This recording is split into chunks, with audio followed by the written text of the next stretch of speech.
দর্শক, আপনারা যারা অ্যালুমিনিয়ামের হাই টেম্পার গ্লাস ডোর নিতে যাচ্ছেন তাদের জন্য কিন্তু আজকে একটি সেরা কালেকশন নিয়ে চলে আসলাম। দেখেন ডিজাইনটা কতটা সুন্দর এবং কতটা ইউনিক, কিন্তু আপডেট ডিজাইনের মধ্যে এই দরজাগুলো কিন্তু আপনারা আমাদের কাছ থেকে পেয়ে যাবেন। এটা কিন্তু সিলভার অ্যালুমিনিয়ামের মধ্যে হাই টেম্পার গ্লাস ডোর। এখানে যে অ্যালুমিনিয়ামটা দেখতেছেন এর কালারটা হচ্ছে সিলভার। এর বাইরেও আপনারা এখানে গোল্ডেন এবং ব্ল্যাক কালারের অ্যালুমিনিয়াম দিয়ে কিন্তু এই দরজাগুলো বিডি ডোর হাউসের কাছে পেয়ে যাবেন।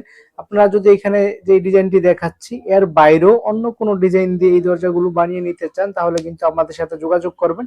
আমরা কিন্তু এর বাইরেও অন্য কোনো ডিজাইন দিয়ে এই দরজাগুলো বানিয়ে দিতে পারবো। আমাদের কাছে এরকম অনেক ক্যাটালগ রয়েছে। এছাড়া আপনি যদি আপনার নিজের কাছে কোনো পছন্দনীয় ডিজাইন থাকে ওই ডিজাইন যদি আমাদেরকে পাঠিয়ে দেন সেক্ষেত্রে কিন্তু আমরা আপনাদেরকে ওই ডিজাইন দিয়ে এরকম সুন্দর দরজা বানিয়ে দিতে পারবো। তো দর্শক, যারা নিতে চান তারা স্ক্রিনে দেয়া নাম্বারে আমাদের হোয়াটসঅ্যাপে যোগাযোগ করুন। আমরা সারা বাংলাদেশের 64 জেলাতে একদম ফ্রি ডেলিভারি করে থাকি। ধন্যবাদ সবাইকে।